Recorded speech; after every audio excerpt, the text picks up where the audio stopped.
to suffer the cross, to rescue a sinner like me.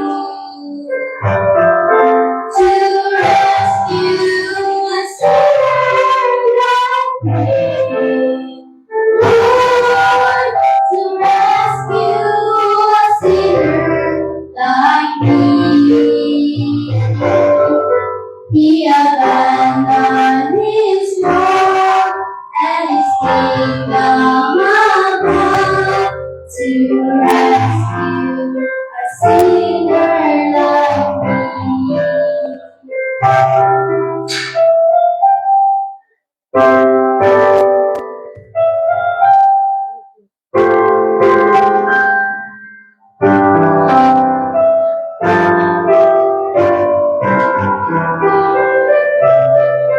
My mind is on the cannot see the reason we cry, and the monsters for me.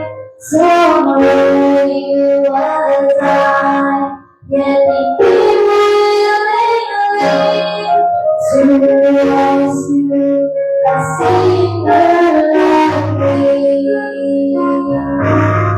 To rescue a sinner like me. To rescue a sinner like me. He abandoned his throne and his kingdom above to rescue a sinner like me. To rescue a sinner, yes, yes,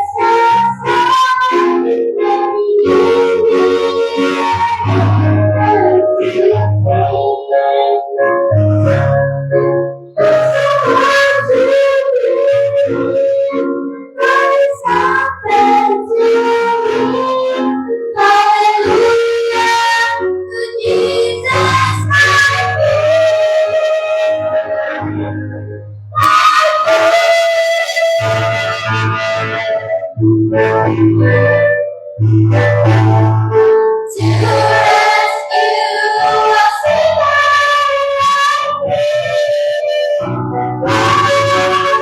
To rescue a sinner like me. He abandoned his throne and his kingdom above to rescue a sinner like me. He abandoned his throne and his kingdom above to rescue a sinner like me.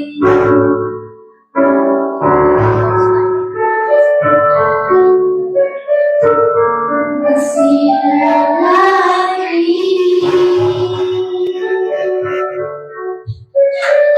A sinner like me.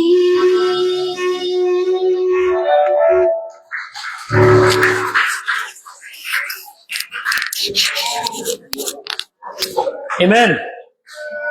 Tayo natin tumayo. Mark chapter 1. Mark chapter 1. Ang red po ni San Marcos. Kabanatang 1. Let's read verse 25 and 26. Mark chapter 1. I'd like to deal with demons. Dealing with demons. May God help us to learn how to deal with the enemy with all humility of mind and with the power of His might. Amen? Tulungan tayo ng Panginoon na maging matapang harapin ang kaaway through the power of the Holy Spirit. Okay, Mark chapter 1, 25 and 26, begin.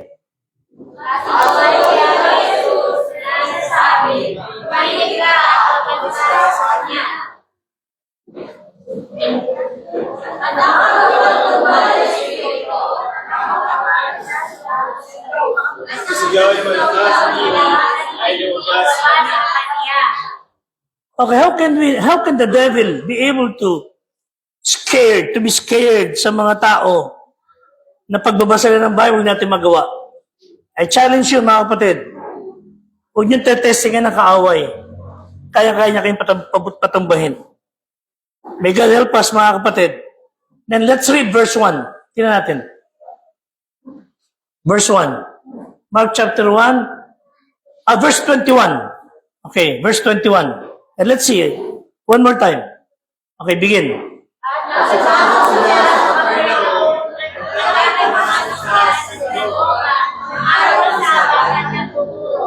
Okay, good. Let's be seated. Well, anyway, hindi po biro ang sinasabi natin. Sana ho, hindi natin maranasan ang gawa ng kaaway. Sana hindi nyo maranasan yung may nakikita kayo na naman, sana hindi nyo ma-experience yung naglalagay sa ating gabi, bigla meron sa inyo mananakit na hindi naman tao. I hope to God, hindi nyo maranasan ang naranasan ng mga Kristiyano. Dahil pagka naganap po ang bagay na iyon, at the least expected, either na you will not be able to fight back, or we will all die. Mga kapatid, ngayong umaga, through the help of God's Holy Spirit, tulungan tayo ng Diyos paano ang gagawin natin pakikipagsagupa sa kaaway. I mean, your enemy is not your neighbor. Your enemy hindi yung asawa mo, hindi yung anak mo, not even your seatmate sa school. Sa sobrang pagkakaibigan ninyo, hindi na magawa makinig sa salita ng Diyos sa iba. So sad. But again, itong binasa natin mga kapatid ay isang araw, Jesus came to Capernaum para magturo sa sinagoga. Ito yung lugar ng pagtuturo ng Biblia, siya bilang tagapagturo ng salita ng Diyos, and he began his public ministry, at habang nagtuturo siya, tiyo po sa verse 20, I think 24. Tinan niyo ha, sundan niyo yung storya. Okay, 20, subukan natin 23, Trejo. Tinan mo niyo, 23. Okay, habang tuturo si Kristo, ano sabi ng Bible? Basa, pagdakay may isang tao sa kanilang sinagoga na may isang karumalduman na espiritu, sisibigaw. Okay, binastos nila si Kristo. Hey, pagka may preaching, pag may teaching ng Bible, never, ever disrespect ang katotohanan ng Diyos. Ito sinigawan nila si Kristo. Binastos nila ang Panginoon. At ano, basta sila nagsisigaw, nang abala sila. Right at the moment nagtuturo si Kristo sa lugar na kung saan naroon ang Diyos. Hindi niyo ba napansin? Nakakagawa ang kaaway kahit andun sa presensya ng Diyos to teach us something. For you to be able to fight back. For us to be able na makalaban sa kaaway. At hindi kayo maduwag, matakot sa pananang aktual na labanan. Okay, verse 24, ano sabi ng Bible? So sumigaw siya. Ano sabi ng demonyo? Basa. Ano pakailan natin sa iyo? Jesus, ikaw na Nazareno, nagaliw ka tao mamamili ko sa iyo. Nakikilala kita kung sino ka, ang banal na Diyos. Sabi niya, paano ko sa iyo? Napakailan mo sa turo mo? Ha? Wala akong interes sa iyo, pero nandun sila. Nasa kalagitnaan, alam mo bakit? Manggugulo lang. Nakaabala lang. Wala silang pakialam kay Kristo. Wala akong nagpakialam sa iyo. Pero alam nyo, totoong lumalabas yung laman ng kalooban nila. Alam nila na nandun si Kristo para puksain sila. Para wasakin sila. At kilala nila si Kristo. Nakikilala kita kung sino ka. Ano sabi nila? Ikaw ang banal ng Diyos. You're the Holy One. So, tayo mga Kristiyano, you are aware or unaware, hindi man ninyo naintindihan o naunawa ninyo, demonic forces is obvious sa ating paligid. Yun lang pagsugaw, pagsaway, yung pag-disrespect ng ating mga anak are part of demonic forces na umiiral sa ating paligid. Yung walang tigil, walang dahilang away, biglang nag-away, biglang nagsuntukan, biglang nanakit, ay gawa ng kaawayan. Ang tunay na gawa ng mundo, mga kapatid, ay may bastos ang demonyo, may galaw ang kadiliman, and it is very real and very vicious. Okay, Baraya, you need to be informed. You need to be interested. Pagka kayo lalo na nasa pag-aaral sa salita ng Diyos, and there's no way na ma-avoid natin, there's no way na maiwasan natin ang gawa ng Diablo. Kung nagawa niyang maabalahin, guluhin, ang oras ng pagtuturo ng Panginoon, at that moment, kaya niya rin kayong galawin at abalahin, lalo na kayo mga Kristiyano. Yung araw na yun sa synagogue, dumating ang liwanag ng Panginoon, and He was exposing the kingdom of darkness. Mayroong clash, darkness and light. May labanan, yung demonyo at ang kabanal-banalan ng Panginoon, and they recognize Him. Kilala nila si Kristo, yung banal ng Diyos. They recognize the purity and the holiness ng Panginoon. Alam niyo po ba yan? Na ang Panginoon Diyos ay banal. Alam niyo ba na ang Diyos ay sobrang napaka-linis, napaka-pure. Do you know that? Meron tayong sinasabi, pag andyan ang Pangulo, His Excellency. Mga kapatid, si Kristo po ang higit sa lahat, napaka-linis, napaka-pure, napaka-banal. And we should act accordingly, even inside His house. Amen? Sino yung mga napastangan kay Kristo? Sino yung mga nag-disrespect sa Kanya? Demons of hell. Mga nilalang na dating angel, pero naging demonyo. Naroon siya para bastusin ang Panginoon. So now you know, sino man kausap ninyo na bastos, kausap, walang respeto, ay may sapi at may kapangyarihan ng demonyo. No wonder ang mga occult ay may mga ginagawang katakot-takot na mga nakakapagduda. And today, sa tulong ng Panginoon, we will throw light ng liwanag ng salita ng Diyos, how to deal with the demonic forces. One, the reality of the demonic. 123. Di po sabi ng Bible, the reality of the demonic. Totoo po, may diablo. Totoo po, may masamang espiritu. Basa. Pagdakay may isang tao na may isang karumaldumal. Okay, verse 24 again. Anong pakialam namin sa iyo?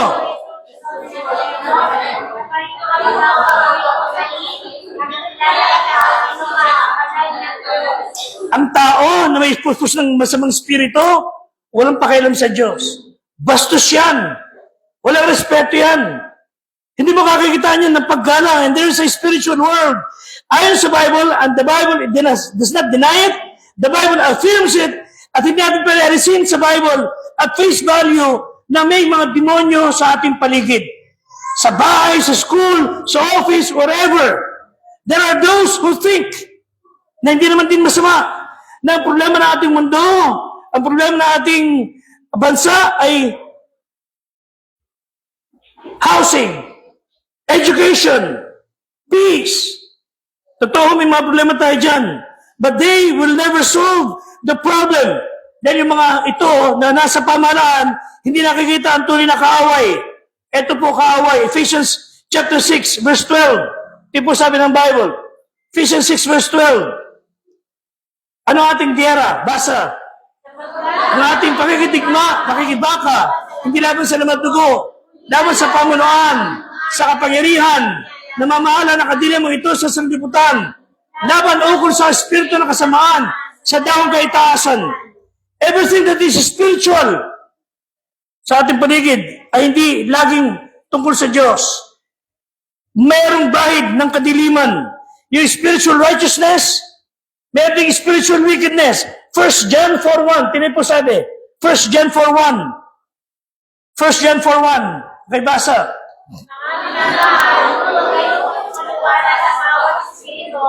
Hindi yung ng mga espiritu, kung sila sa Diyos, sapagkat marami naglilitaw ng mga ulang-ulang sa Diyos. Okay? Our battle today, hindi laban lamang sa ideologies na mali, hindi lamang sa pornography, religion, yung youth delinquency, yung pagnanakaw, rape, hindi lang po yan ang giyera na kinakaharap natin. Lalong hindi lang yung giyera sa biyanan natin. Buti na ako, wala na akong biyanan.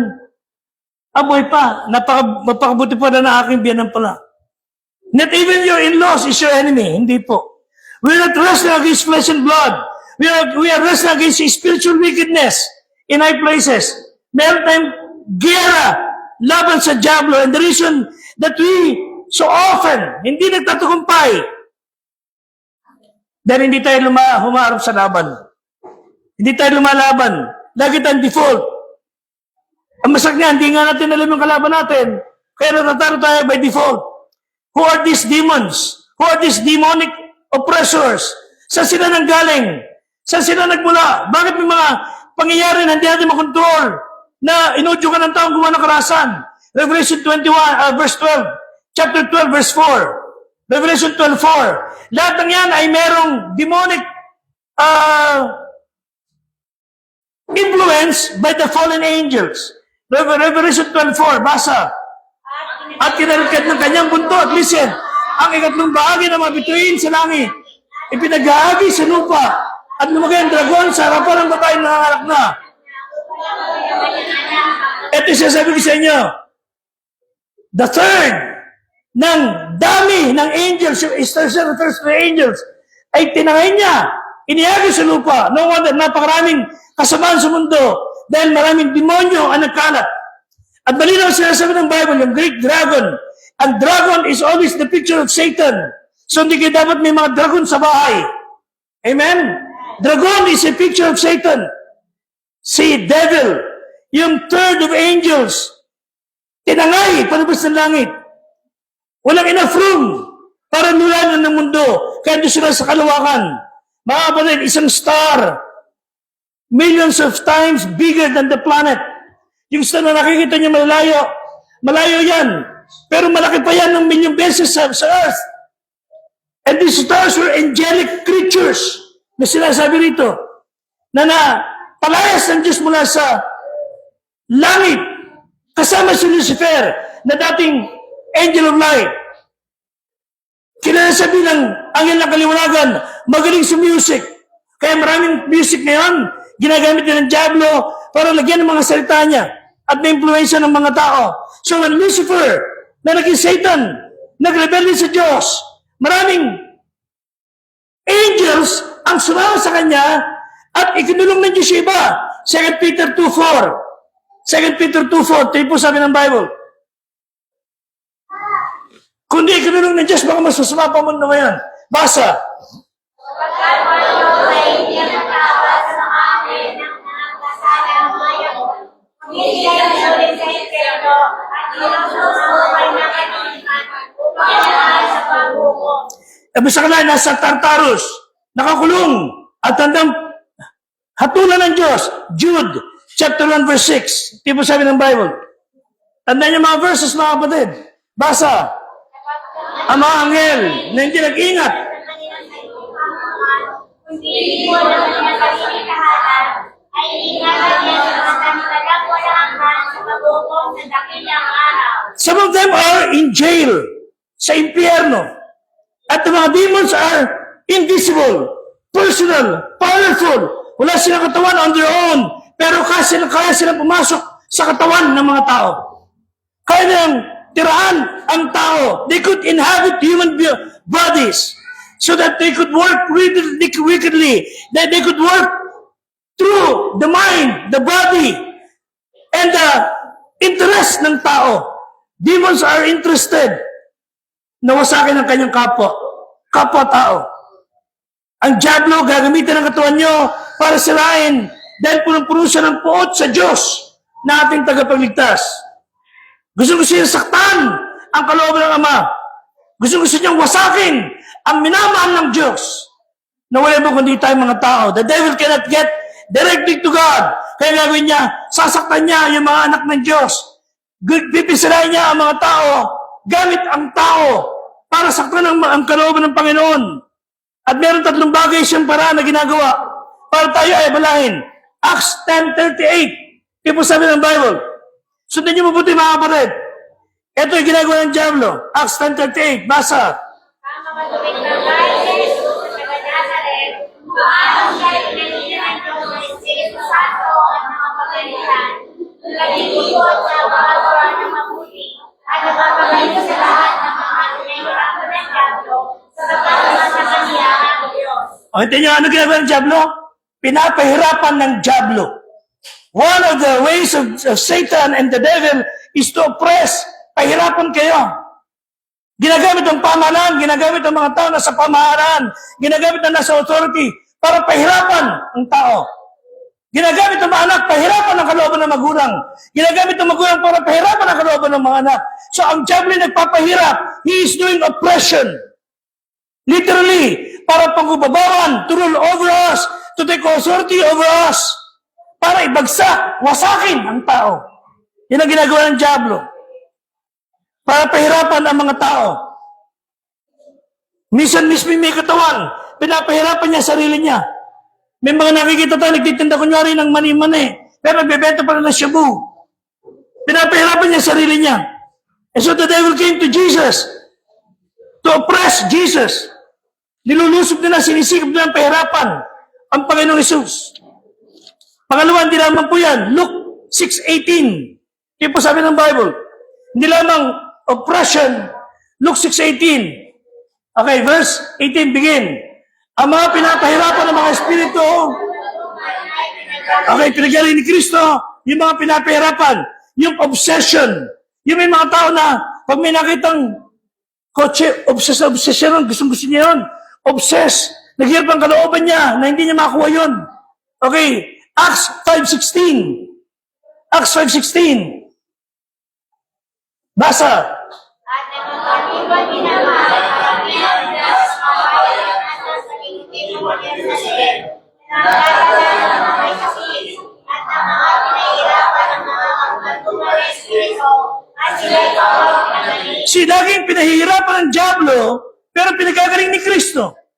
So lagi ang Diablo nagpapahirap.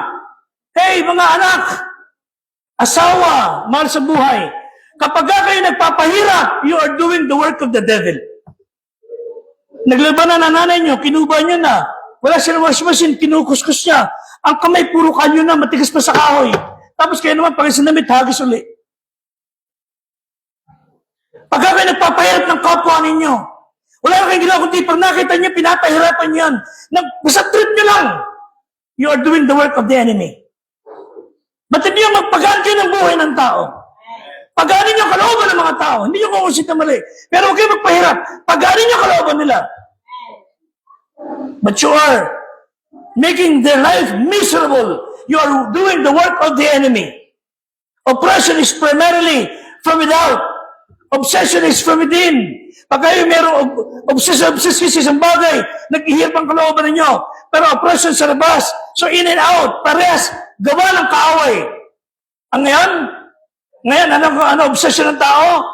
Puro kalaswaan. Lahat hinahanap, puro kalaswaan. Lahat hinahanap, puro mga kabulustugan. Puro kalokohan. Meron nakakitang, ano ba tawag doon, yung post, nung nagpapaad. Sila ko yung kusina kasi, may mga nagpapaad, basta nakalak, hindi ko inaad. Nagpapaad ka sa akin, tapos nakalaki ano mo. Titignan ko ano yung tsura mo. Iba nagpapaad, open siya. Pero yun nakalagay doon, puro awin na mag-asawa, puro saksakan ng barkada. Anong klase kayo nagpapaad to sa akin? Tapos sa mga post niya, puro kadimonyan. Tapos nagiinuman pa. Hindi tinatanggap. They were obsessed with hatred, revenge. Lagi may takot na nakasaksak sa isipan. They were consumed with their enemies. Ito pa, Mark 1:32. Ano ba ginagawa? Hindi namang oppression, obsession. Ito ginagawa ng Diablo. Basa. Ang pinagagabihan, loob ng araw, ay kanilang nila sa kaniya ang lahat ng mga masakit at ang mga inanay sa mga demonyo. Dinala kay Kristo mga may sakit at taong may demonyo sa katawan. Demon possessed. Ang Diablo kayang pasukin ang katawan ng tao. Pag hindi ka Kristiyano, he could possess your body. Matakot ka pag napossess ka ng Diablo. Pero pag ikaw Kristiyano, ikaw ang katatakutan ng kaaway. Amen? There's only one devil. pero maraming demons. Ang devil nila ay si Satanas, pero maraming demons. And actually, the demons could inhabit, pwedeng tumira sa katawan and takes residence pag pinayagan nyo.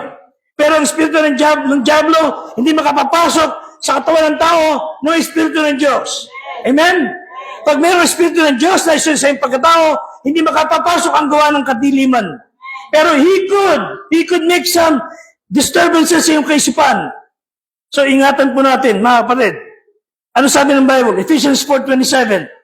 Ephesians 4:27. Pakibasa. Bibigyan tayo ng Diablo. Huwag niyo bigyan tayo ng Diablo. Huwag niyo bigyan. Huwag niyo pagbigyan. So, una, ano siya sabi natin? The reality of demons. Pangalawa, the authority of the deliverer. Si Kristo ang may kakayahang magpalayas. Mark 1:21. Okay, nagtuturo siya na may kapamahalaan, alam ng mga demonyo na authority si Kristo. Bakit? Ibinigay na kay Kristo ang lahat ng kapangyarihan. Sa langit at sa lupa. Hindi natin mabasahan Matthew 28 verse 18. Walang ganito. Yung ito, kapangyarihan ng Diablo, ito kapangyarihan ng Diyos. No. Si Kristo makapangyarihan sa lahat. Sumisingit lang ang Diablo. Walang kakayahan ng demonyo na talunin ka pag hindi mo siya pinagbigyan. Sapagat si Satanas ay tinalo na ni Kristo. Amen? Tinalo na ng Diablo. Look, Colossians 2:15. Colossians 2:15. Ito, mabilis lang po. Basa natin. Begin.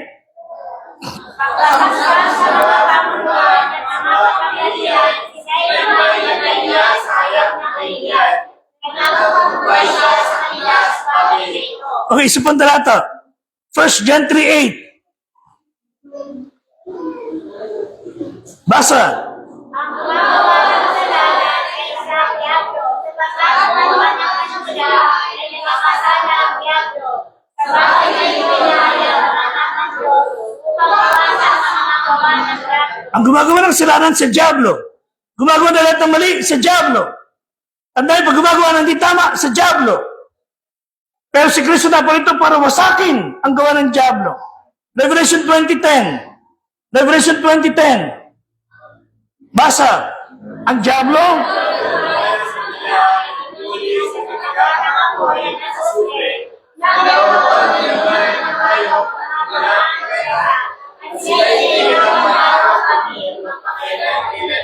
tatapos siya sa dagat ng apoy, at yano na siya ni Kristo, papahirapan siya, magpakailan-kilan pa man.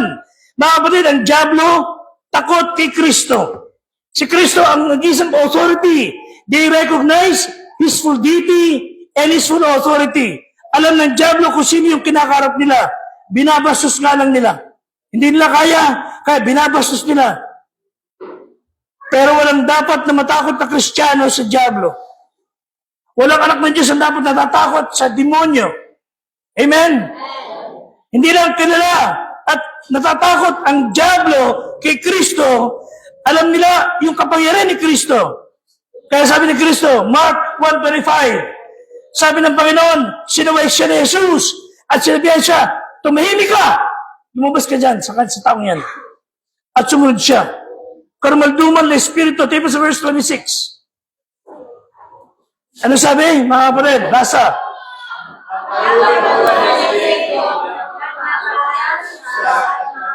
Ikaw ng malakas na inilig ay nalakas sa kanya. Yan yung larawan ng tao na ngatog na ngatog, nanginginig sa takot, tumutulo laway sa takot, at pinipilit maglakas sa loob, pero umalis sa katawan ng kanyang pinaglalagyan. Pero ano niya, ang Diablo, hindi siya titigil sa digmaan. Ang tututukan niya, tayong mga Kristiyano. At pagka kayo ay hindi nagpasakop sa Diyos, kaya-kaya niyang guluhin ang inyong kaisipan. At panghuli, the victory of the disciples. Again, Mark verse 26. Nangatal na spirit, nangatal siya at sumigaw naman sa tinig. Dahil wala siya magawa, hirap siya, umalis siya sa katawan. Si Kristo po ay nagbigay sa iyo, sa atin, ng tagumpay. Pinalakad niya ang kanyang malagad. Luke 10:17.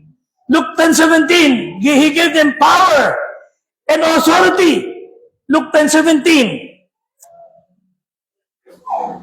Basa. At magpapali ang ilong ko na may kagalakan na ang sasabi, ikaw noon sa kanyang mga demonyo ay nagsisuko sa amin sa iyong pangalan. Nakita niyo? Lord, nakatuwa. Pati mga demonyo nakasumusuko sa amin. They were so proud. Pero sabi ni Kristo sa verse 18, huwag kayong matuwa na yan yung mga demonyo na natatakot sa inyo. Takot sila dahil sa akin. Pero, masaya kayo dahil, ito yung sabi. Yung sumunod, sa verse, tama ba? Sige, verse 19. That your names are written in the book of life. Yun din yan eh. Okay, pakihap yun. Hindi, huwag kayo magalak dahil sila natatakot sa inyo. Kundi matakot kayo, yan, verse 20, sige. Kundi magalak kayo dahil ang inyong pangalan ay nakasulat sa aklat ng buhay. Nakuha nyo? Basa, mga kapatid. Gayon may? Kundi.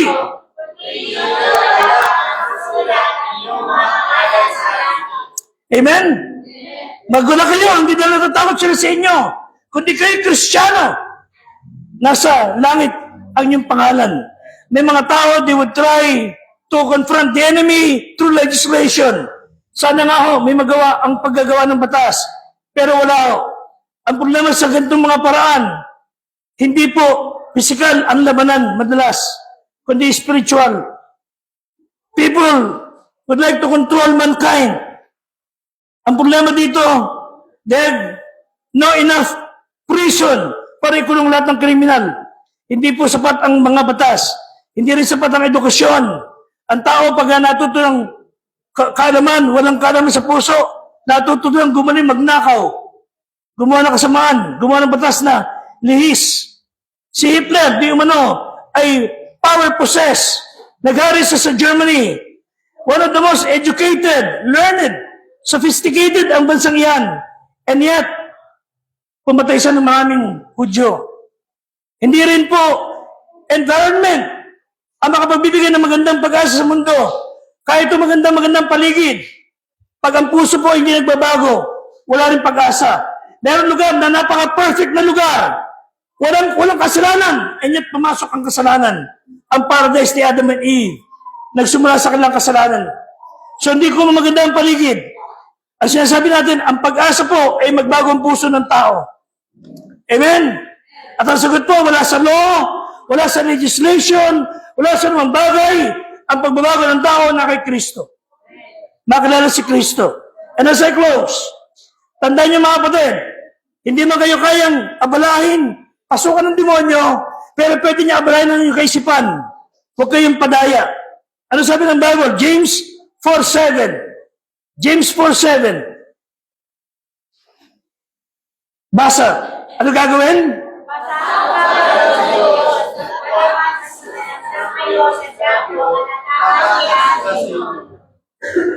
Pasal ko sa Diyos, sawayin niyo, Diablo, aalis sa inyo.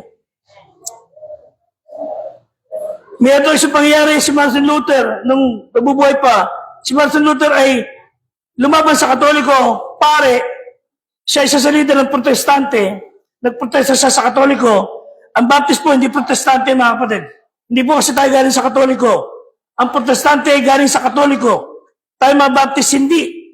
Kasi hindi tayo galing sa Katoliko. Bago pa may Katoliko, may Baptist na. Pero ito si Martin Luther, paring Katoliko, nalaman ang maling aral ng doktrina nila, nag-post siya ng mga aral na sinasabi ng Bible, kamalian ng panampalataya nila, at siya naging Kristiyano. Of course, sa tuwisang nag-iisa. Daman niya na kumakatok daw ang Diablo sa pinto ng kanyang buhay. Kumakatok. At sinasabi ng Diablo daw, sino nakatira dyan? At sinasabi rin ng Martin Luther, Panginoong Diyos, kumakatok po ang kaway. Pakibuksan niyo nga po yung pinto. At ang Diablo, bago pa dumating ang Panginoon tao, umalis na. Ano sinasabi natin? Whenever fear, anxiety, depression, ano man nararamdaman ninyo, natakot, nagpapahina sa iyong kalooban, you can just say, Lord, forgive me, I'm afraid, please, answer the door. Tumayo po tayo lahat. Habang kayo nakapikit, habang nakayuko tayong lahat.